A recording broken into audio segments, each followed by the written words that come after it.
Schwab. Please stand and repeat the Pledge of Allegiance.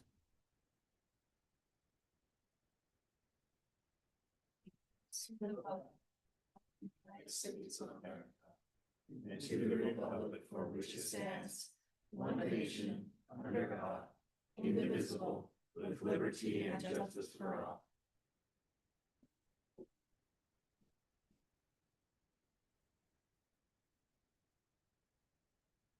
Our dear, kind, and gracious Heavenly Father, we come before you tonight, and we'd like to thank Thee for the wonderful weather that we've been experiencing. We'd like to thank Thee for the relative peace that we get to experience here in America and here at home in West Haven.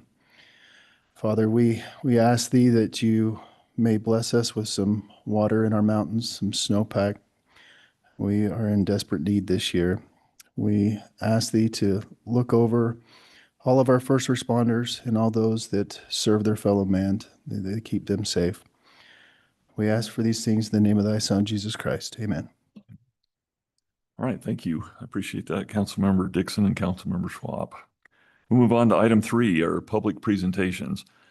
The residents who are attending this meeting will be allotted 2 minutes to express a concern or ask a question about any issue that is not on the agenda. No action can or will be taken on any issue that is presented. Do we have anyone that would like to come forward at this time? Okay, seeing none, we'll move on. Move to item 4, our upcoming events. We have our music circle at the barn on January 26th, and that is at 7 p.m. We have our senior lunch bunch. We'll be getting together again on January 28th, and that will be at the community barn over in Green Farms, and that'll be at 11:30 a.m. We also have our budget council meeting that will be starting on January 27th, and that'll start at 5 p.m. So we're looking forward to getting started with our budget this year and start talking about finances and things that we can work on projects throughout the city. So we appreciate our city manager preparing for that. So thank you. Any other upcoming events that anyone has to share? I'll just mention from the communities that care, there's a strengthening families. The communities that care, for those that may not know, they provide kind of support for the youth in our community and try to help parents help avoid things like substance abuse and things like that. And so they often will put on classes. There are some coming up really soon here. There's ones for strengthening families, January 23rd, February 2nd and 9th, and February 23rd, also March 2nd and 9th. And those will be held at Mountain View Junior High in West Haven, and they are basically from 6 to 8, all of those classes. So just kind of wanted to put that out there and make everyone aware of that. You have someone who you get in touch with? Basically, you could get probably, I think what we'll do is make sure that we've got this posted on the website. So people can go on there and kind of look it up if they're interested. They could email you too. Yeah, they can email me. That'd be fine. Perfect. Thank you. Anything else from the council? There's the acrylic art painting class that will be on February 9th. It's a limited amount of seats. They filled it last time, so they're looking forward to hosting another class. Excellent. Thank you. Okay. Move on to items 5 on here for council updates, which I think we got most of those covered. Was there anything else, council, on that? Okay. I'll just say that we did have the Community That Cares kickoff meeting recently, and basically it was just kind of a kickoff for the year, and they honored some of the youth that were involved in last year's committee to promote, public safety as far as, avoiding drugs and those things. So it was a nice event, and it was held over at the barn. So. Perfect. Excellent. Thanks for that. I appreciate it. Okay, we'll move on to item 6 on here, action on our consent agenda. Item A is a special swearing in ceremony minutes that were held on January 5th of this year. And we have item B, the council meeting minutes that were held on January 7th, just right after that. Those are our consent agenda items. Do we have any questions, concerns, or corrections?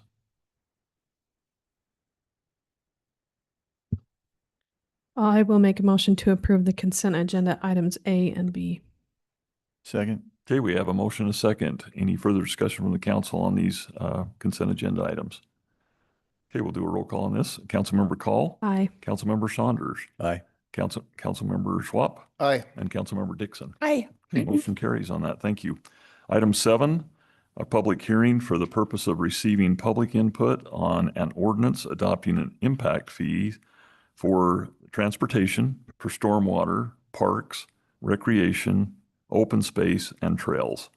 And we can turn a little bit of time over before we go into our public hearing. If Mr. Warnke would like to share a few items with it to start with, and then we'll go into our public hearing. Thank you, Mr. Mayor and Council. Did want to give you a quick overview of what's on the agenda before you tonight for consideration, and also for the public so that they can have some basis to make comments on. But as you know, it's we're dealing with impact fees, and impact fees are essentially what's called an exaction, which is as a condition of issuing a permit, the city can require the payment of fees to offset the impact of whatever developments occurring on the city's infrastructure. And so in this context, there's the transportation infrastructure, there's stormwater, and there's parks and recreation. The state code requires that that the cities, in making this determination of how much fee is proportionate or equal to the impact of the development, we're required to do several studies. And we do have the consultants here tonight to perform those studies.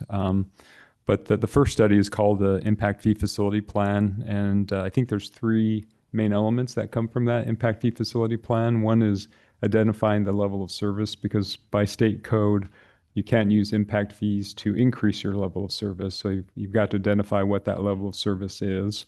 And then you're looking at the existing facilities that you have that might have capacity in them to serve that new growth, or you're looking at identifying future facilities that need to be constructed.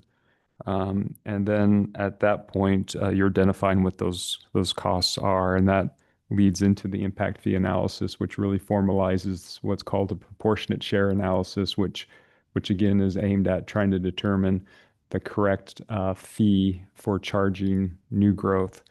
So, it is a pretty arduous process, and there are a lot of restrictions relative to impact fees, not only the creation, but the accounting and the expending of them. And we're going to talk about on the agenda tonight another item relative to how we account for and spend impact fees. So that's later. But I would just tell you that that for the transportation impact fee, there is a proposed increase, and that proposed increase is essentially borne out through these studies. And essentially, for a single-family home, transportation impact fee will increase by $688.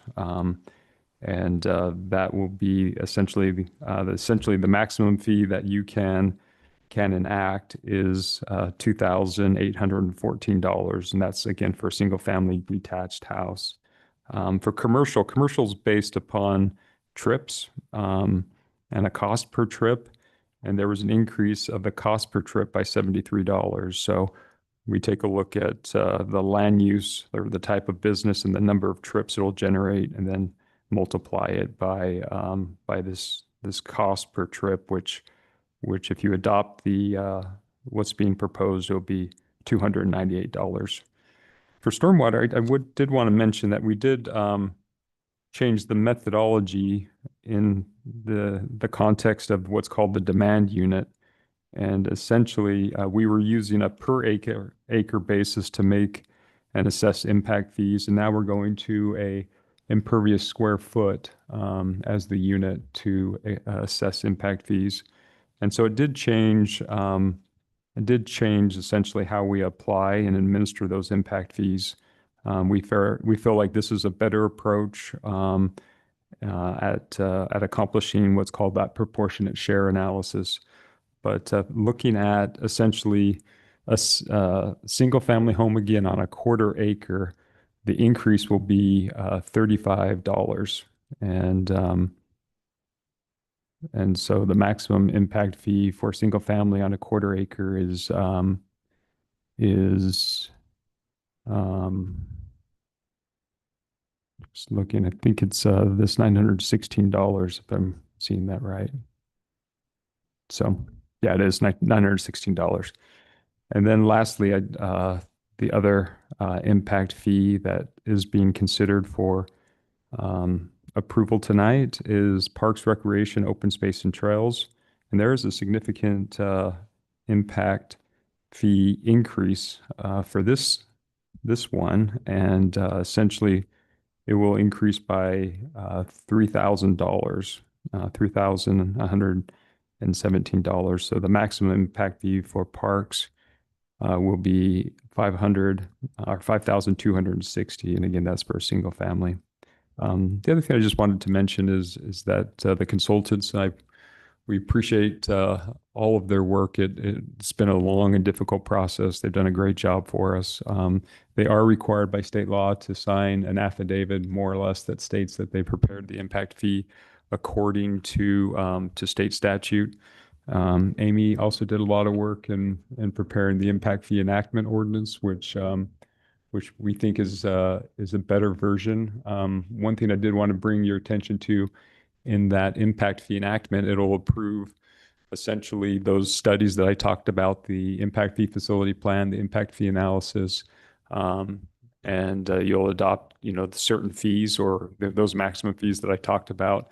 But we've also included a process whereby for those people who have concerns, we can, we believe, process and work through their concerns more efficiently, which essentially the ordinance designates the city manager as the individual who can interpret the impact fee enactment, and that impact fee, or the city manager, whoever is in this position, can also reach out to those who help create the documents. The idea is that we get the best information and the best understanding for those specific circumstances that people are concerned about.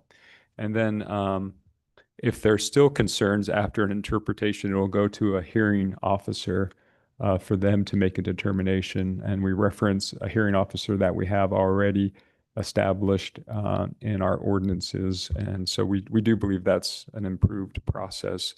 This individual, who is the hearing officer, has extensive land use experience, has been the state ombudsman in the past, and just has a great understanding and knowledge of impact fees. So again, we think that that'll be an enhancement for both the city and those who have concerns. So it would not go, I guess the short of that is it would not go before the city council as it has in the past for those types of issues. So. Okay, thank you very much. I appreciate that explanation. I do want to bring to the attention also real quick that, when this came about, even the city was interested in updating all these fees.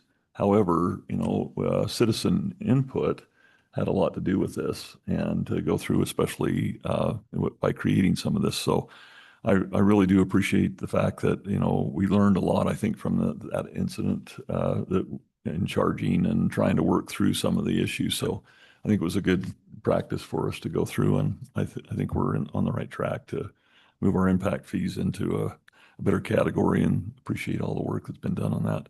Is there any questions from the council on this? I just, my question was regarding the parks impact fee and why it's justifiable to go up over 100% increase. Are our impact fees just low compared to, surrounding areas? In the past, have we been kind of undercharging, or I'm just wondering if where the justification is. That just seems really extreme. Yeah, and just to be clear, that's the maximum fee that the council can consider enacting. So you could always adopt a lesser fee. although, city staff, or at least I would not recommend that. That fee is really based upon looking at our existing assets, what the city has as an inventory for parks, recreation, open space, and then it puts a cost to that, and essentially the fee is supposed to perpetuate that same level of service. So, for example, land values have gone up, and so that impacts, or that I guess impacts And the impact acquiring. fee. So all those expenses are really borne out, and it's a little different, honestly, than the methodology used to do parks is a little different than these other impact fees. But essentially, that's one of the reasons I believe is just the costs have gone up. I actually live in a zone area that has another fee on top of that for a Taylor West Weber, and it's $3,500 for impact fee. So it's not too bad, actually, considering some of the others that are out there, for sure.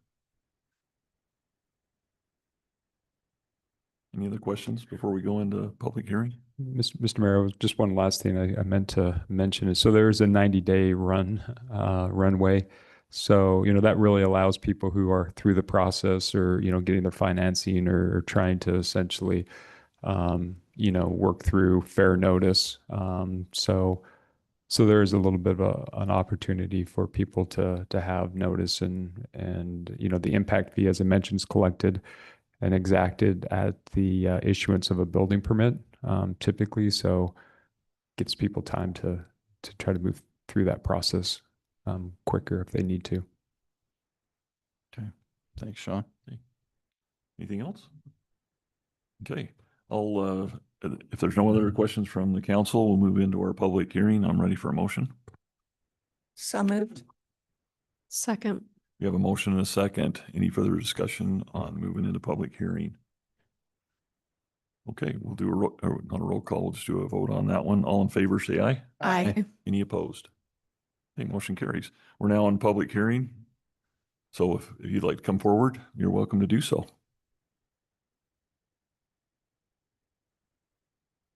Okay, just one at a time. Okay. I don't think so. Robin, is there anybody online? Okay. All right. Seeing none, we'll move on with that. We'll move to our next item on here, which is item 8, action on ordinance 02-2026, an ordinance adopting an impact fee for transportation, stormwater, parks, recreation, open space, and trails, and the corresponding impact fee facility plans, the IFFP, impact fee analysis, or the IFA, and summaries. And so from there, I think that's what we've got lined up. Do we need to get out of public hearing? We do. Okay, so moved. Okay, we got a motion second. All in favor? Aye. Okay. Motion carries. All right. I think we're good to go. I don't know if you can hear that second, but it was over here. I didn't have my mic on. It was a quiet second over here. Obviously, she didn't hear the motion. Okay. All right. So is there any questions on item 8? I do. Oh, there we go. I guess my question is for Ed, though. Can you explain to me how we adopted the level of service D instead of like a level of service C? Like what's the methodology behind that? Or the recommendation? I think it's an industry failure in sorts of the way they decide to categorize level of service for traffic. People traditionally think A through F is great through failing, and it really isn't based on anything like that. It's based on balancing basically what capacity a road has versus what are tolerable limits for waiting to make either cross turns or signalized movements. And typically, like a level F is if you had to wait, say, 2 minutes to make a left turn, they would consider that a level of failing of service. There has to be a balance between when you have a road network of, I said, allowing for volumes to pass, and look at 4,000 as example. If I wanted to have level of service A on 4,000 and had free-flowing traffic, I would have to wait a long time if I wanted to go across 4,000. So there's a balance made, and this industry standard is level D, which has been determined, and I believe it's probably just through prior surveys and studies and things like that, that an acceptable waiting time is between X number of seconds and Y number of seconds, and that's usually charted that way. So it's a way to try to strike a balance between maintaining road capacities and also, I said, reasonable weights to make turning movements or cross movements.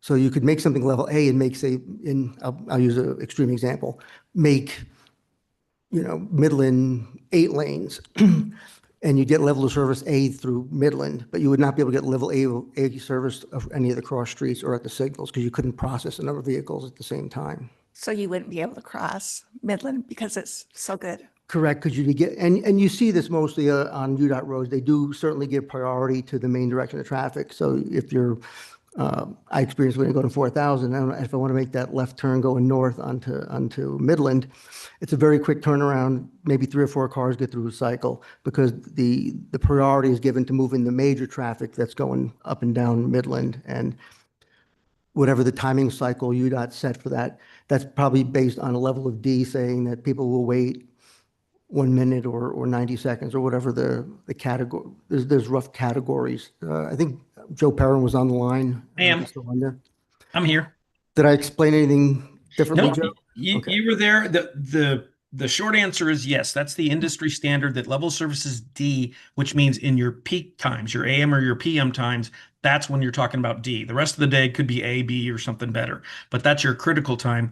And we designed that for urbanized areas. Level service C is designed for true rural areas. And so as we develop, we would consider West Haven to be an urbanized area. And so that's why that's that level of service. But it's based on national AASHTO guidelines that recommend that for intersections and roadways in urban versus rural. So that's the difference between C and D. And again, it's the worst time of the day, not all times of the day.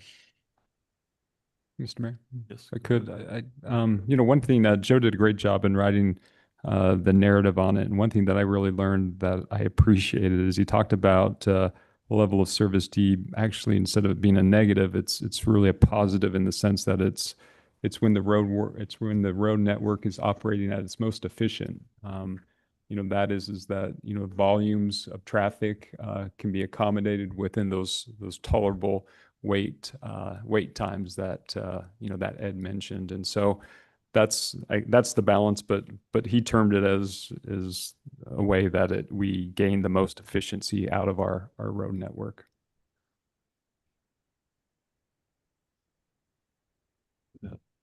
That's well stated. And it is an efficiency. If you look on page 9 of the transportation, it kind of gives you those levels of service and the average delays and the range that it allows for. And so what a level service D means is that at a signal, the average car is not waiting more than 55 seconds.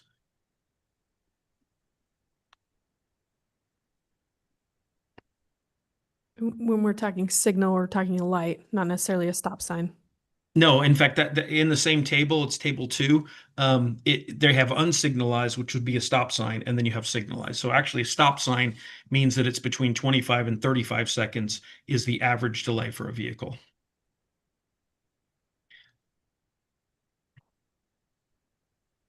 And just so you know, when we do unsignalized, like traffic signals, or like two-way stops, it's the worst movement. It's not the free flow movement, because what happens is these mean average or weighted averages for the intersections. And so obviously if you have east-west being free flow, they have 0. And then you have north-south. And so we always want to take a look at what's the worst movement at a stop sign, a two-way stop or all-way stop. And then for a signal, it's typically the average of the entire intersection, because again, you can steal from Peter to pay Paul, but that's what we're trying to balance there. But as Ed pointed out, UDOT sometimes goes, well, hey, this is our road. We're moving 1,000 cars and the side street has 100 cars. So I'm still going to give it 2/3 of the time. just to make it, again, as efficient as possible. Is that making sense? I mean, I read this. I just want to understand how we decided we're going to choose D over C, right? We've been at D for a while and we have like grown and changed. And so I just want to understand why we're still here. Yes. So, Yeah, again, that's just the recommendation. You can always decide to go to C, but it's kind of like those are the magic thresholds in that table that all of a sudden you'd be like adding lanes to try to get to that C. And so again, from an efficiency standpoint, do we want to pay to get to the C when the D is the standard? Yeah. I just had a question on speed limits. It looked like there were some recommendations that didn't match our speed limits, like on 4,000. Is that something that would help or hinder? Is there, I'm wondering if, I think we're at 50 on 4,000 and I think it was recommended at 45. I'll let Joe speak to that, but that's a UDOT road, so I don't know how much jurisdiction Yeah. we would have in terms of. So that would be, my opinion is that's a negotiated thing with UDOT. So the reason for that is when you're at 50, you hate to have pedestrian crossings anywhere but signalized intersections. When you get to 45, you then try to do things like the Hawks or the RRFBs or some kind of crossing where you're not maybe at a signalized intersection. UDOT sets their speed limits based on classification of the road, but the latest MUTCD that came out in 2023, but has not been officially adopted by UDOT, lets cities and UDOT actually decide a speed limit not based on what used to be the 85th percentile. Now it's kind of based on things. That's where if you get down to Salt Lake City, they just kind of arbitrarily said everything's at 20 in a residential area, not 25 anymore. And they dropped some of their collector streets from 35 to 25. And so it's kind of, it lets you legislate your speeds as opposed to based on what people travel. I will tell you, if people are used to traveling 50, if you did a speed study out there, I think they're still doing 50. If you drop speed limits, it has to be done with enforcement. You have to have someone out there enforcing it. Otherwise, it means nothing. And if you have more disparity in speeds, so that standard deviation changes because one person wants to go 50 and the other person's following the speed limit, you will have more accidents.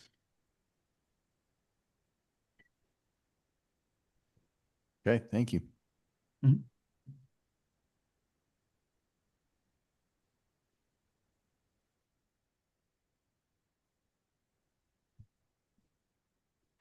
Looks like we have a comment online, but can't get through. Is that correct? How's that gonna work? I got my microphone open now. I could not get it open during public hearing. Okay. Well, if you couldn't get that open, It's your discretion. yeah. Is it a question? No comment. You okay with that? I can turn it into a question. Yeah. Well, let's go ahead and make your statement on there, or question on there, whatever you'd like. Okay, so I've got a long history of looking at it. We've been predominantly a level of service C in West Haven, and this traffic study kind of bears that out, the most recent one, which was very well written, by the way. I've questioned us going back many years. In fact, in 2019, I asked the city to look at it again when they adopted C, or D rather, and they determined that the level of service C, what Salt Lake City was using at the time for their level of service for determine their traffic impact fees.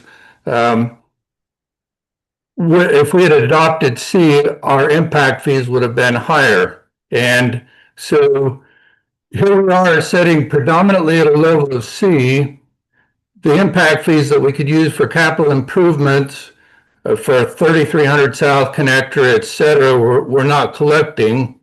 And yet over on Parks and Recreation, where, as Mr. Warnke pointed out, we're collecting impact fees such that we maintain the same level of service that the citizens currently enjoy. So here we are making a conscious decision that on those roadways, which are the majority in the city by the study, that are of level C, LSC, we're going to allow those to deteriorate. We're making a conscious decision to make those deteriorate, allow them to deteriorate to a LS of D. So why are we not consistent in our approach across our impact fees? Why are we not doing what we're doing with Parks and Recreation, maintaining the same level of service that we currently enjoy? And by the way, we don't make any cities or any LOS designations for by a street, like the example used for turning Midland into LOSA. We don't do that. We adopt an LOS that serves the entire city. So again, my question will be, why are we not using the same approach for our traffic and our roadway and maintaining the LOS that citizens currently enjoy rather than allowing it to deteriorate?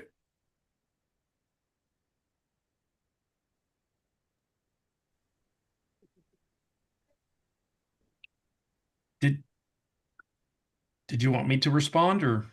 Joe, you can respond. Sorry, I just had that question. Yes, go ahead, Joe. Okay. I think that's the change of the city from going from a rural facility to an urbanized, more from a rural standpoint to the urban. And that's what I was referring to. The national standards are kind of like, well, if we're going to have subdivisions and we're going to have commercial and we're going to have other things like that, we're going from having 1 acre lots to having a more dense. And so we have to, again, change that and allow for a little bit more delay, because that means you're going to have more traffic on the road. Otherwise, you're going to be overbuilding these roads. To try to maintain a level service C means that most of your collector streets would have to be widened from 3 lanes to 5 lanes. And so it's also about the feel of the community. Do I want 5 lanes roads, or do I want to wait another 10 seconds at the intersection to get through there?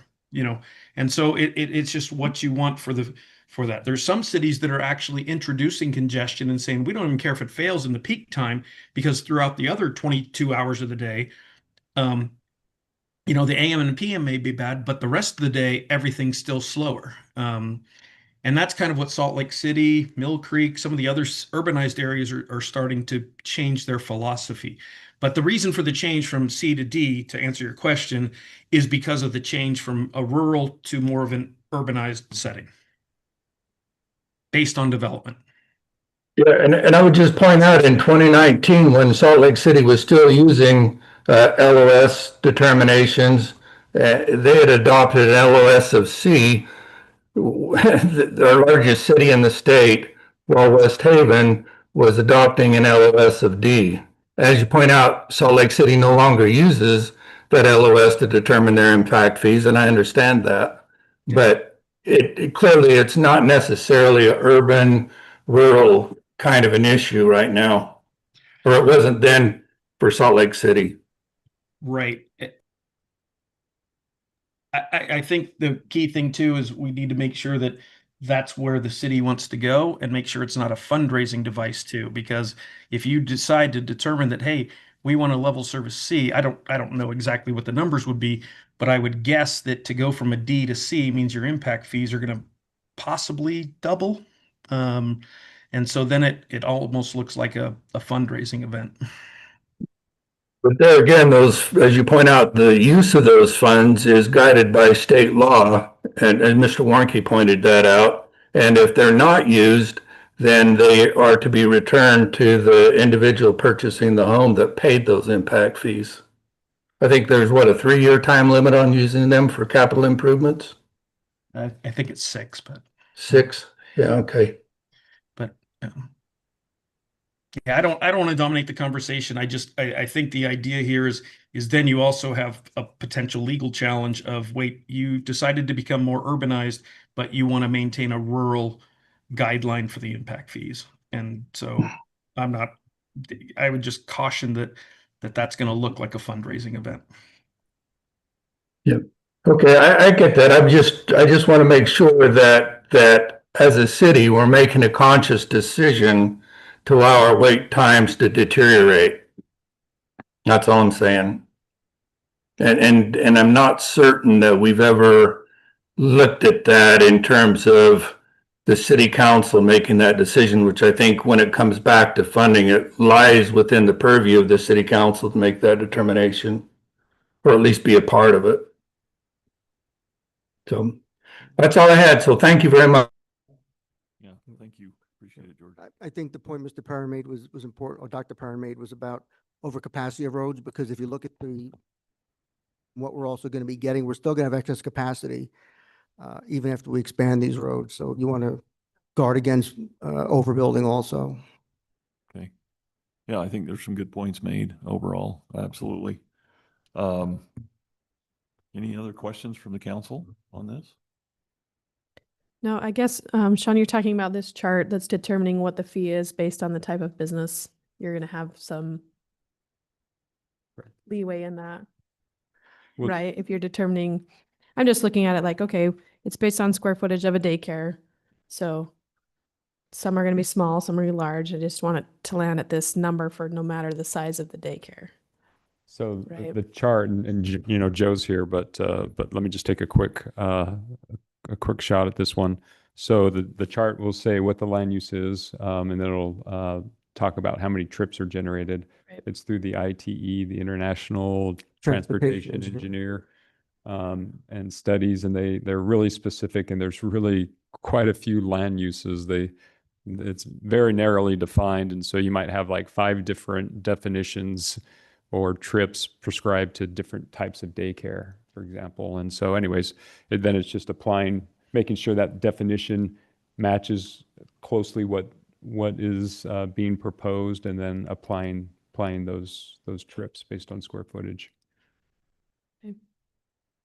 And I think, Ed, we recently bought a subscription to the ITE journal. So Ed, Yeah. you know, Ed has it. So that's something important to note. So Ed, and I really appreciate Ed for doing this. For the most part, for single family homes, you know, they're pretty straightforward and can be calculated by our building department. But for those, you know, that require a little bit more analysis and a little better understanding of some of the nuances, you know, those are going to be calculated by Ed. So transportation for commercial businesses is done by Ed, and Ed puts together some kind of documentation that arrives at how we essentially, you know, charge that impact fee. So it's very clear for both the payer of the impact fee and also for our records to understand how, you know, how we arrived. You feel the same way Yes, overall? I think we've been doing pretty well, and I think the council saw the benefit of that when we had the request from Zeppies to modify the fee, because we did go by what the ITE called for that category of a drive-through. They were able to produce different studies that showed a different traffic pattern, and we were able to modify it, I'd say modestly, but it was certainly less than what the ITE would have originally projected the traffic to be.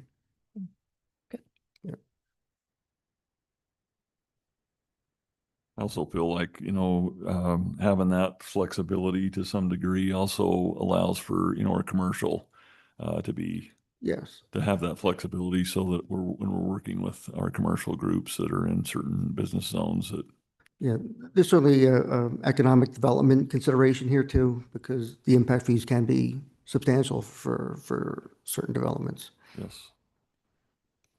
Any other questions from the council? If not, I'm ready for a motion.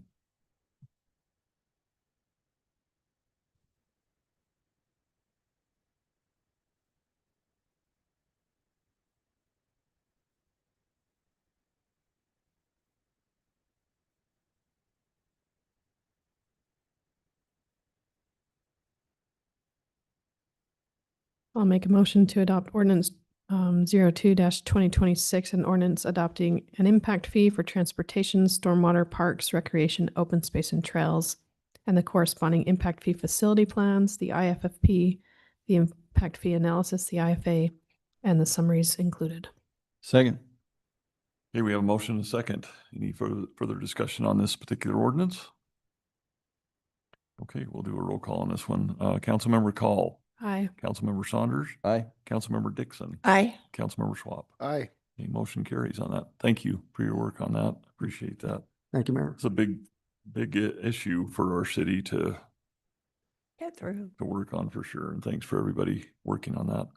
Item 9 on here, action on planning commission meeting recommendations. A is action on ordinance 03-2026, amending title XB land usage, including section 157.004 definitions, section 157.294 uses, section 157.331 permitted uses, the repeal of section 157.355 storage unit restrictions, and the creation of section 157.619 self-storage facility restrictions.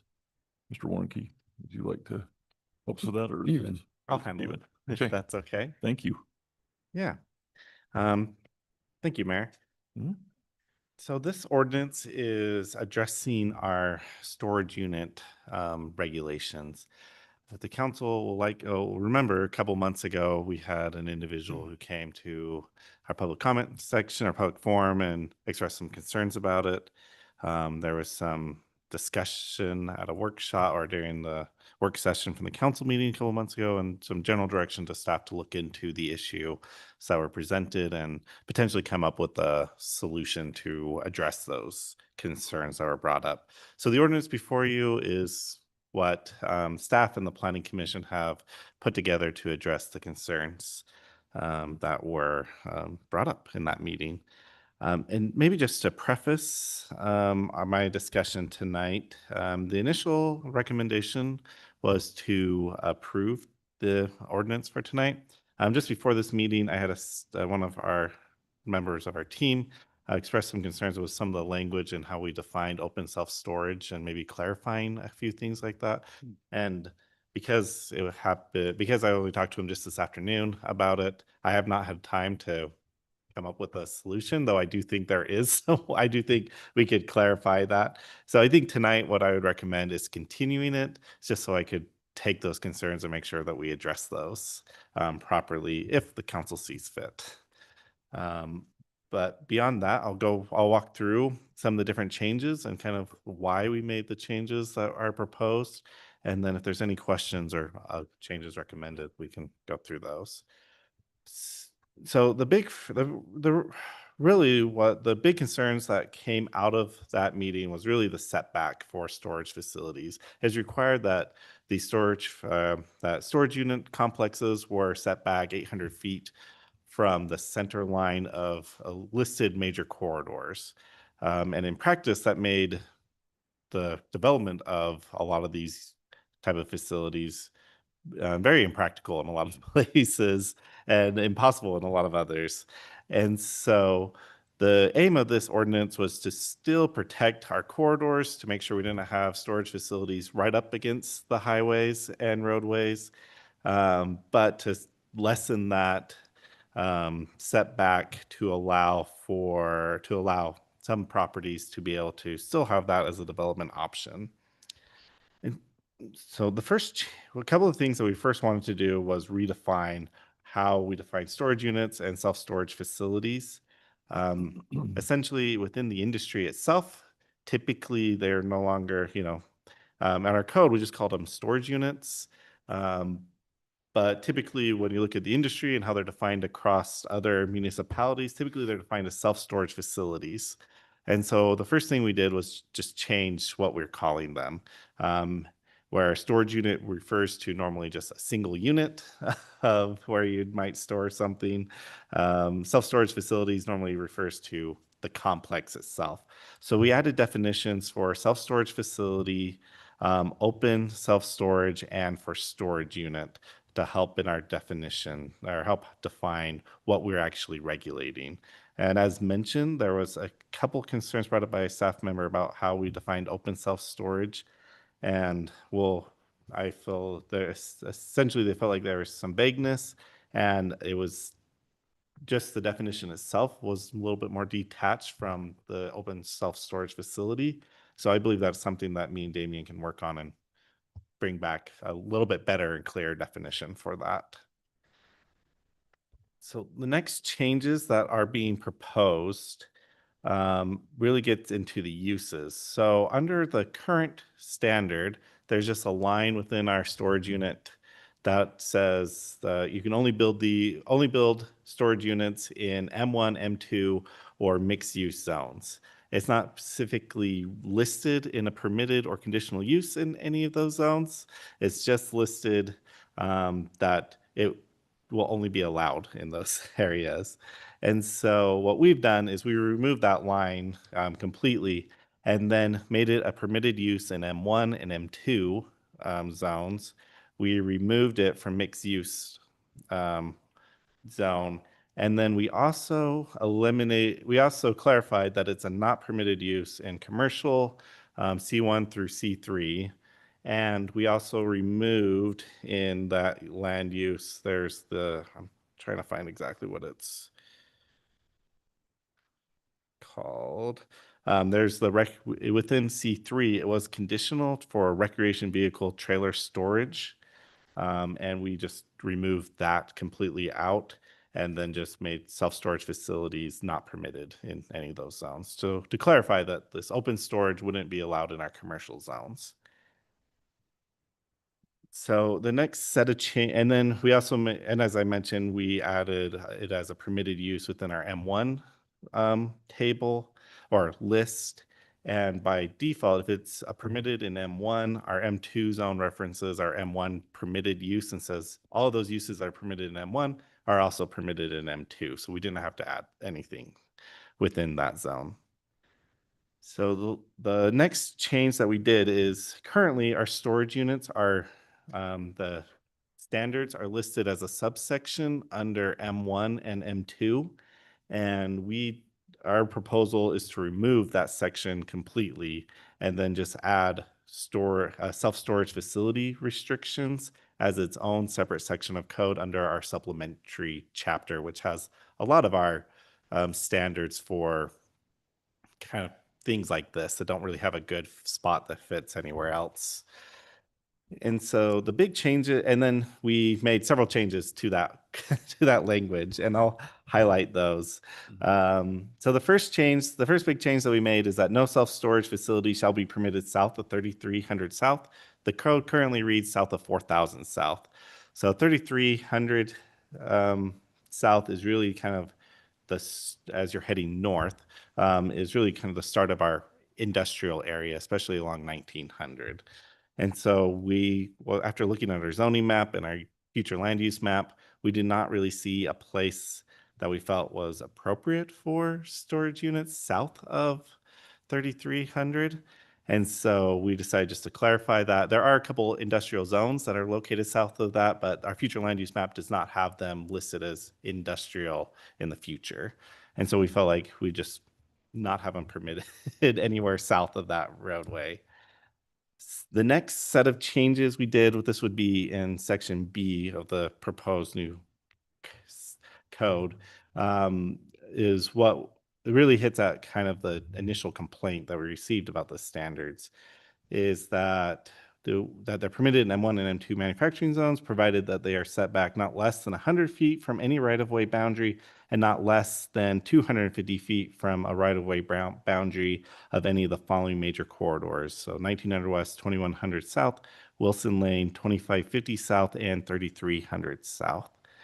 And so we came up with the 250 kind of based on based on the property owner who came in who had that question, because they had a portion of their lot. They have a business up front, then a portion of their lot behind that's currently vacant, and that's what they wanted to do.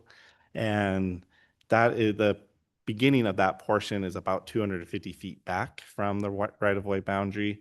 And we also looked at some other storage units in the area and felt like that would be an appropriate setback. We also defined that currently it was not really clear what the setbacks would be from any other right of way, because right now it's just set on basically the main corridors. And so we still do not want, even on these maybe side streets, we didn't want to take up the real estate right up front, but we felt like enhanced setback would be appropriate. And so we settled on 100 feet. That would allow for a business to potentially come up front if they wanted, and it wouldn't have the storage units right on the roadway. The rest of the ordinance is mostly just clarifying. Some of these are already existing standards that we have further clarified. For instance, C1 is something that's already in our code, but we changed the language a little bit just to clarify the perimeter wall standard and what they're constructed of and where the decorative vertical columns would be. Item number 2, that's changed quite a bit from the initial review with the Planning Commission, based on their guidance and based on what's currently in the code. But essentially, it requires that self-storage facility developments are subject to all of our design review code of this chapter. However, we removed the actual the units themselves from our upgraded architectural features. Those are the standards that require like timbers or canopies or alternating brick patterns. So they don't have to do that. They still have to meet our material standards, but they would be exempt from those upgraded architectural features. If those buildings are standalone building that don't have any office space or other commercial uses. We also wanted to clarify, sometimes you have issues.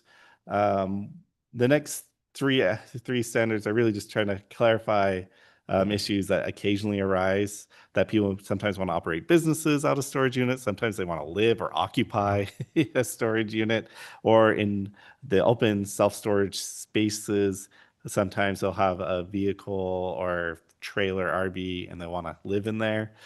So we wanted to clarify in our code that all those uses would not be allowed.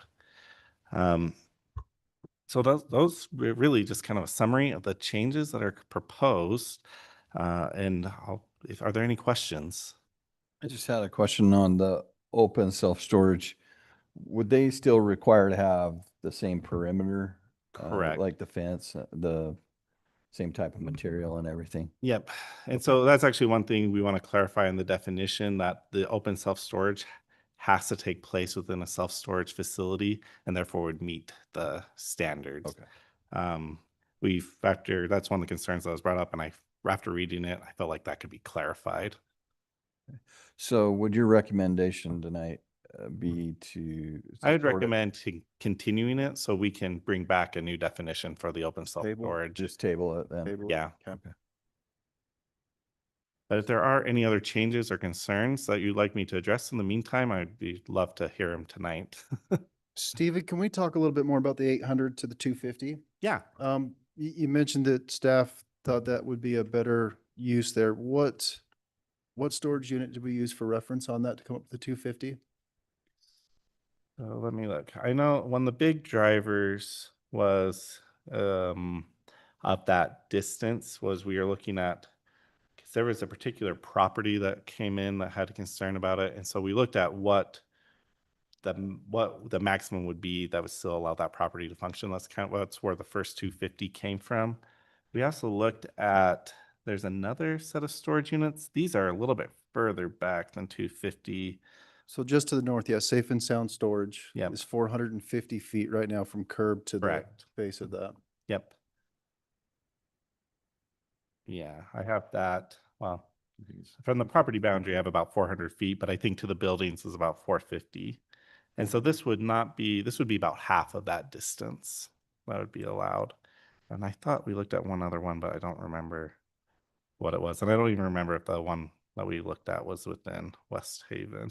Or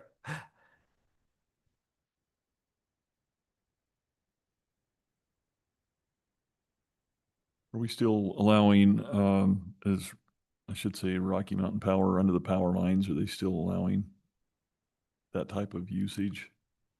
only if it would meet the other zoning requirements. So it's 10 feet or 12 feet. I don't remember what it is, but that would be the requirement, basically. Yeah, Something like that. correct. And I don't actually believe under the new requirements or under this new provision, I don't know if there isn't any property along the corridor that I think wouldn't qualify.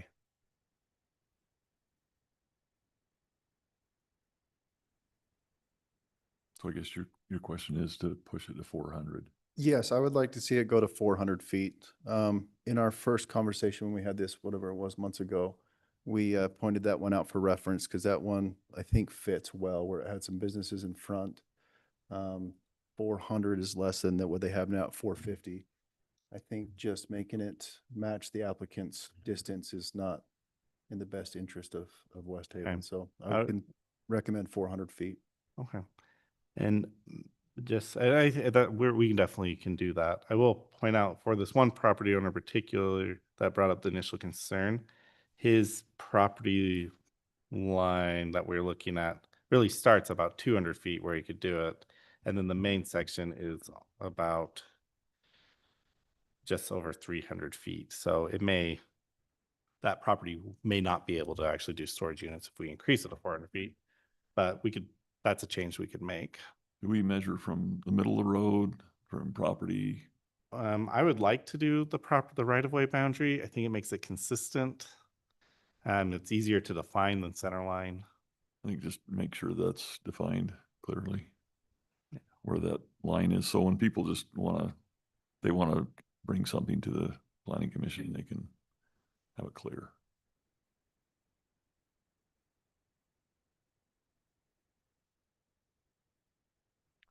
Is there another example somewhere else where it's not quite 400 feet? I mean, I don't remember I mean, right off yeah. bat, but we could definitely pull some examples and bring like them. closer to the 200 is what I'm thinking. Yeah. I know we have lots of examples where it's closer. Yeah. I'm not necessarily going for that, but I do hate to see somebody not be able to use their property the way they want to. But I don't know what it looks like just without seeing something. Yeah, I think 400 is still pretty far. It seems like it's pretty far. Yeah, for me. we can pull some examples and maybe provide some maps at the next meeting and even create a diagram of different areas in the city of what the 250 and the 400 would look like. And I'll bring back the ordinance change to 400. But we'll bring some different examples to give the council a little bit more information. I'm not sure the council's set on 400. Other council members have a say? I'd like to see that before making a decision, but I mean, I think that's something we could adjust in the meeting. Yeah, that's a pretty simple change. I mean, it's really far off the road. 400 feet's far. It was 800. I know. That's a big change. Yeah, at 800, you might as well just say, let's not have any more storage sheds, so. But I'm not saying 250 is right or wrong. I know that the property owner's trying to use their property. I don't know how the rest of council feels, but if it's still a decent setback, I don't have a problem with it personally, but I'd like to see it before I make that decision, like have some kind of frame of reference. I think the goal is to try and come up with a number at least so that we can get to him. So when he does his review or study that we have a reference. Yeah. Councilmember Dixon, do you have a reference? What your thoughts might be? I'm with Councilmember Saunders. And I am not a good 250-foot person. To me, I would not know 250 versus 400. So I would like to see what it looks like. Why don't we do this? Because we're going to table it tonight, I assume. And then why don't we just look at a couple properties and see what the distances are, see if they're because in the shape of the city too, we want to make sure that we're not, putting a lot of storage units in, because I think that was the original, when I first started way back, they didn't want a lot of storage units in the city. That was the purpose of shoving them back so far. So has it been effective? Absolutely. But on on the flip side, we do want to be fair and, you know, people need storage. And the more dense our city gets, we'll probably need some of that. So why don't we look at that, if that's okay, to see what some of the distances are, because we got a little bit of a tear on direction on what we want to go on that. So somewhere around that 4 to 250 range. Would that be okay? We can definitely look. Well, like I said, we'll put together some diagrams and maps and photos and bring back some examples for the Okay. council. I think that'd be helpful. And we can kind of determine where we're at with that. Okay, I Yeah. guess, I got one last, oh, sorry, go ahead. No, I was gonna say, I was the one that brought up the definition on the open self-storage because Dan's the one that has to enforce all of these things. And when we use wordage like items like, I don't think that's great language. So it's got to be more specific and only maybe those things that are permitted. So then there's no questions, like there's Yeah. no, you know, whatever. I was hoping to pass it because these people have been waiting, right? That specifically was asking this. So if we're going to look at it again, let's really make the effort to make a motion. If we're going to table it again today, not again, but that we're going to table it. So I haven't looked at the whole ordinance. Do we have sufficient, like, ways of enforcement for Ed, you know, it falls back to the nuisance ordinance. Okay. And the ones that are, I mean, the ones that are already, So in there, like, it's don't create a business. pretty don't clearly create defined. Pretty in code as well. So that was also a concern, but it doesn't have to be put here because it's in another ordinance. Yeah, yeah, I just wanted to make sure that we have good enforcement, because if we don't have that in place, then your language Right. about And it you is, here and they're like, well, you didn't say I couldn't have this. yeah, Ugh, right? This gigantic, whatever. Yeah. Sore. then it's, yeah. I just want to make sure we have good enforcement opportunity there. Yeah. And that's clearly defined. It's good. okay. Do you have enough information, Stephen? I think so, unless there's any other recommended changes. One more question for you. And if it's in here and I missed it, I apologize, but how did we define and address indoor storage facility units like the U-Haul and Sunset? Is that I considered a think- commercial building and that just has commercial setbacks for that storage facility? Or like U-Hauls or, No, so in Sunset, there's a indoor storage facility that's multi-level. yes, so we would consider that. Is that just a commercial building at that point? I think we would still define that as a self-storage facility, because that contains, essentially, that's just defined as consisting of individual self-contained units leased to individuals, organizations, or businesses, and that includes storage lockers within the definition. And so if you had, because I've seen those where they do like the indoor, essentially they look like a commercial building, but you go in and it's indoor storage units. And we discussed that, but we, at this point, we didn't feel like, well, as we were updating this, we decided not to get into trying to regulate those differently than other storage facilities with like storage units, and felt like we just put them all under the same definition. They would still have a 100-foot setback. Correct, and 250 from 250 from those corridors. Okay. If that is something we could, I know a few cities have some different definitions for those type of buildings. We could tie those out and define them a little bit differently. If Would the we council would do like. anything differently to them? I mean, would there be a reason to define them differently if we were going to So consider? it, Only I a think few. it has to do with aesthetics, right? That's where the 800-foot mark came in. And if it's a commercial building that's aesthetically pleasing, that meets our code, I don't think it needs to be 100-foot back. I mean, it doesn't have glass windows and you don't see all the roll-up doors.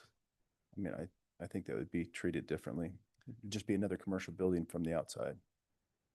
But that's just my thoughts. Just climate controlled buildings is what they are. But yeah, most of the ones I've seen, no matter what city it's in, it seems like they're back off the road a little ways. They've got the setback. But yeah, I think there's potential to have something like that in our city. That's for sure. So are you suggesting that we have a separate definition for those types of storage? I would just maybe go to Sunset and look at that one and just see if that sparks your interest. If not, I can live with it. Okay. Yeah, I wouldn't have a problem defining those differently either. But Makes sense. Okay. Any other discussion? Okay, I'm ready for a motion on that. I'll make a motion to table action on planning commission meeting recommendations. Action on ordinance 3-2026, amending the title. What is that in Roman numerals? Land usage, XV, land usage, including section 157-004 definitions. Section 157.294 uses section 157. Basically, we're tabling the whole thing. How's that? Second. Okay, I think we got the gist of where it's at without reading the whole thing, but we'll work on our Roman numbers on there for sure. But overall, okay, we got a motion. We have a second. Did we get a second? Swap. Okay. Yeah. Got a motion, and a second. All in favor, say aye. Aye. Any opposed? Okay, motion carries. We'll table that until, wait to hear from you next time on that. Yep. Get that taken care of. Thank you. Okay, we'll move to item 10, action on resolution 02-2026.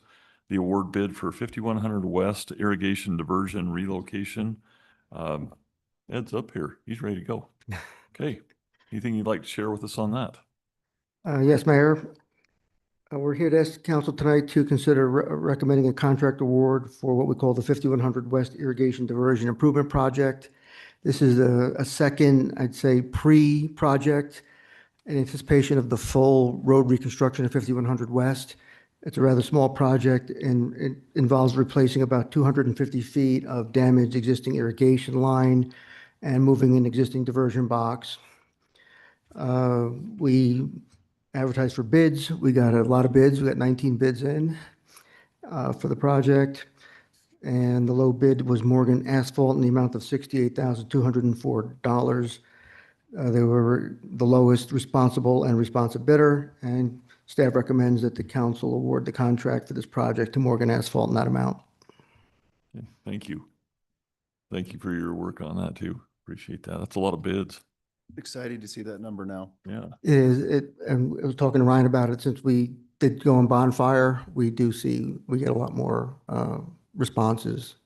So, Quite a diversion of different pricing too for that for sure. yeah, we always see that, but we did get a nice cluster, which is within, a standard we look for is within 10% or 12%. And if you get in that kind of a cluster, you're doing well. That's good. Questions from the council? I'm ready for a motion. I would just note that the paper resolution itself says 02-2025. Should say 2026, I believe. It's noticed correct on the agenda, but let's just make sure that the copy gets the corrected number on it. So I will make that motion to award resolution 20-2022 to Morgan Asphalt in the amount of $68,204 for the bid on the 5100 West irrigation diversion relocation. Second. Okay, we have a motion and a second. Any further discussion on this resolution?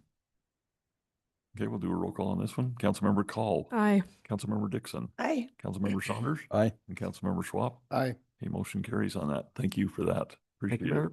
Item 11, action on resolution 03-2026, policy on the buy-in portion of the transportation impact fees. Our city manager, Mr. Warnke. Yeah, thank you, Mr. Mayor and Council. This item is on your agenda tonight, and it's really to comply with some accounting standards and reporting. We've talked about impact fees, and I mentioned earlier that the IFFP evaluates essentially a proportionate share, and more specifically, it looks at the existing facilities that the city has to accommodate new growth and future facilities. So for the existing facilities in which there's still capacity, essentially the impact fee or portion of the impact fee will reimburse the city for that portion that they will use, and that's called the buy-in portion. And so the buy-in portion is really reimbursing the city for an expense that it's already made. So it is not restricted and doesn't have those same restrictions as a future facility.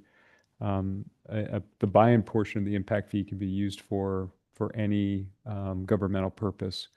And so in the past, our accountants have been essentially tracking the entire impact fee. They haven't been, differentiating between the buy-in portion and the future facility portion. And so that's been reported to the state auditors as one lump sum. And so because they're not allowed or required to do that, and the studies are clear what that proportionate share is, or not proportionate share per se, but what that percentage is, they've since changed the accounting. But historically, because of that, the council of all, or the cities always use the entire impact fee collected for future facilities. And it's recommended that we continue that practice as it allows the city to move forward with reinvesting in our impact fees or in our road network. And so what this resolution will do is it'll accomplish a couple things. We've already corrected the issue relative to the accounting to the state auditor's office, but it will essentially still allow for that buy-in portion to be used for future facilities. And the mechanism for doing that is on the balance sheet, our accountants will account for that buy-in portion as an assigned fund balance. And you might recall that when we had the ARPA funds, you also made a designation and assigned those for a specific purpose. And so it really restricts and separates out that portion from the unreserved fund balance. So one, you can see that amount, and you would essentially need to explicitly or expressly authorize the use of that fund or that reserved portion or assigned portion for future facilities, which again, we would appropriate through the budgeting process. So with that, I think it's for your consideration. So it'll be clear on our budget sheet, both line items on there. The intent is still for future road use. Is that what you're saying? And then if needed, could it be used for, I guess, on current projects, or does it have to be designated? Well, a lot of our future. A lot of our current projects are impact fee eligible. And so it could be used for the portion that may not be impact fee eligible. And so, if, I think I have to look at the resolution again, just to make sure that author, contemplates that flexibility, but it's essentially using for future transportation projects. And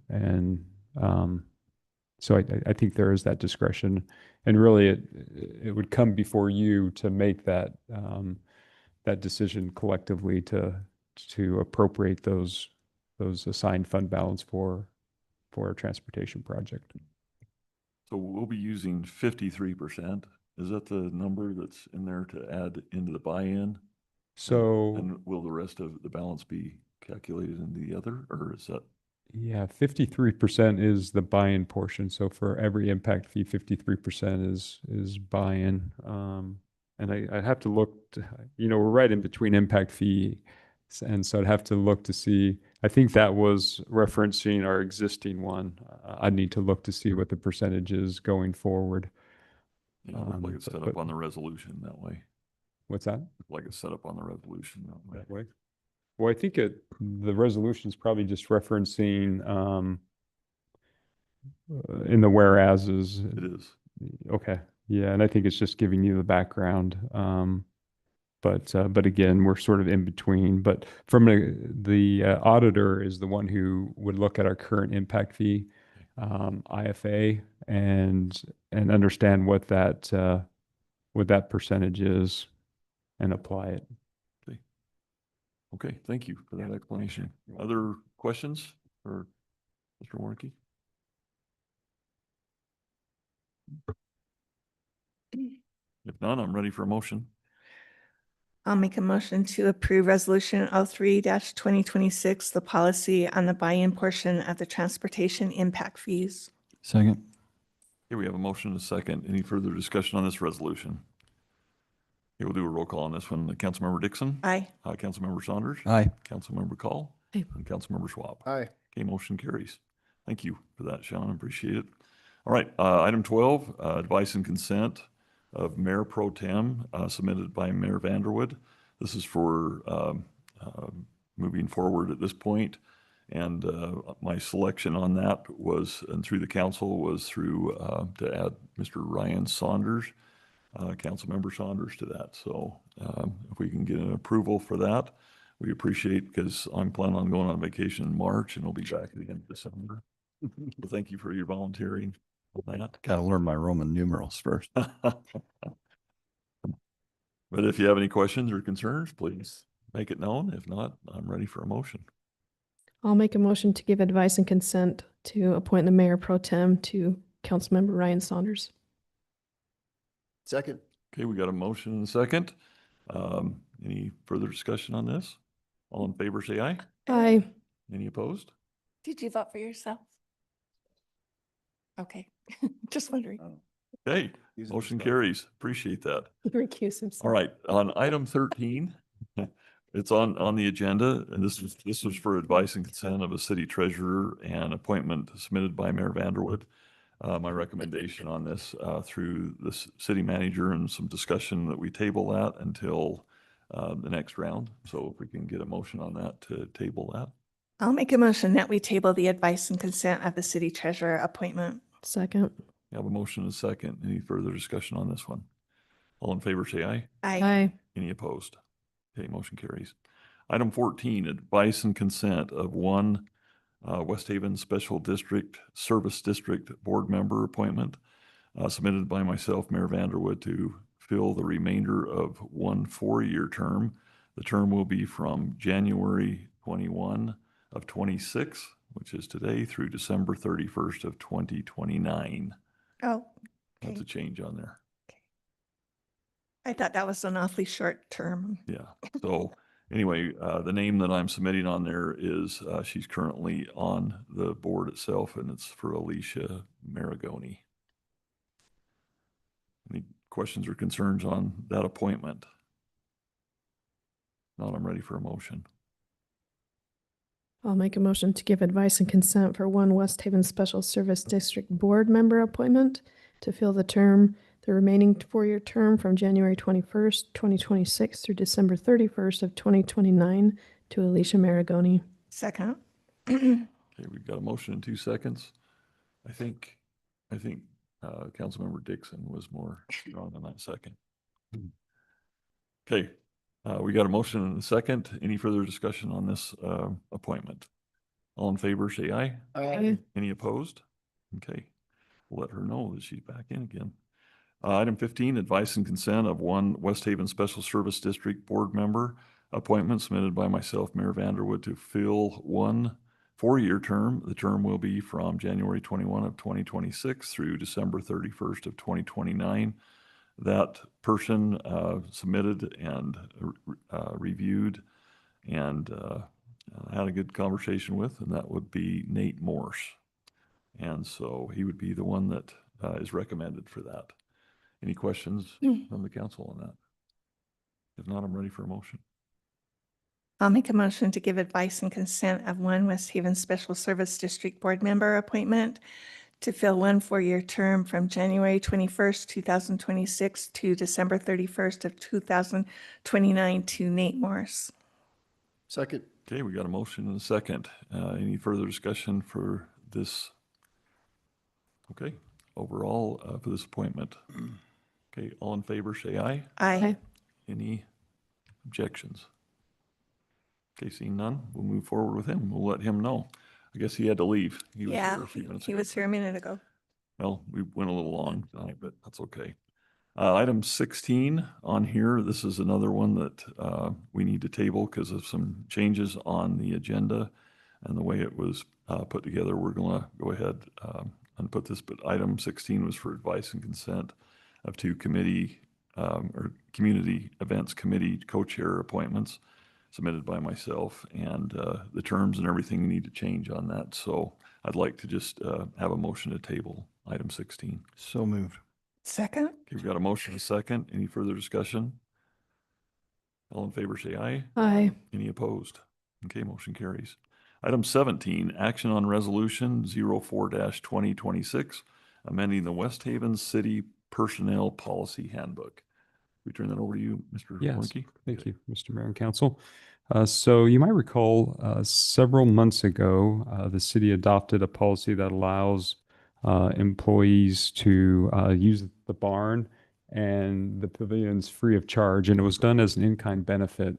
And that said, any damages that occur are still the responsibility of the user. And so commonly, as a matter of policy, the city requires a deposit as a financial guarantee for people who reserve the pavilion or reserve the barn. And what's being proposed tonight is that for city employees, that the deposit would not be required. I believe that it undermines what's intended here, which is an in-kind benefit. And I feel like there's relatively low risk that damages will occur. That said, they would still sign all the contractual documents that would make them responsible for any damages if they did occur. Okay, thank you for that. I'm sure everyone read through that. Any questions? It's an awesome thing to have. Okay. All right. Well, I'm ready for a motion. I'll make a motion to approve resolution 04-2026, amending the West Haven City Personnel Policy Handbook. Second. Got a motion and a second. Any further discussion on this resolution? Okay, we will go ahead and do a roll call on that one. Councilmember Call, Aye. Councilmember Saunders, Aye. Councilmember Schwab, Aye. and Councilmember Dixon. Aye. Okay, motion carries on that. We appreciate that. I think overall, try and take care of our own, but you know where we live, right? So we're good to go. Item 18, a presentation by our city manager, Mr. Warnke, on our quarterly audit, and we'll turn that over to you. Thank you again. So as you know, every quarter a report is prepared, and I do express my appreciation for Katie and Child Richards who prepare the report. But it shows the expenses between $10,000 and $50,000, which is within the city manager's purview to approve and shown to you as information. They've already been expended, but they are the common ones that you typically see or potentially were already aware of. We are seeing garbage go up as our city gets bigger, and so we're seeing that happen and see more go into garbage tipping fees and so forth. But was there any questions the council had? I do have one. We have a description of public work supplies, but post asphalt and paving was the contractor listed. Oh. Are we buying supplies through contractors instead of at No, houses? I could do a little bit more research to give you the complete or the correct answer. There was we did engage, and I can't remember some of these contractors have done little jobs. One of the jobs that they did that comes to mind that we did actually buy a supply from them was relative to the striping of our trails.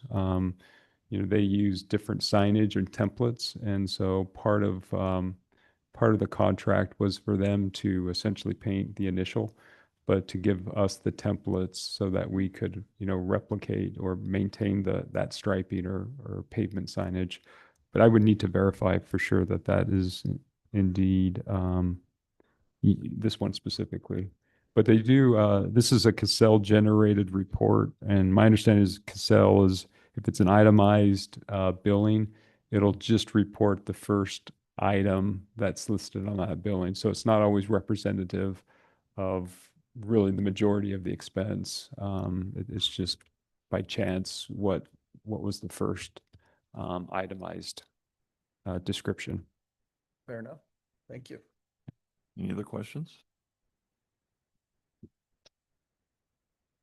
Okay, that was just a presentation, so there's no action to be taken on item 18. And so we'll move to item 19 for adjournment. Move to adjourn. Second. We got a motion and a second. All in favor, say aye. Aye. Any opposed? Okay, we are adjourned. Thank you, everyone.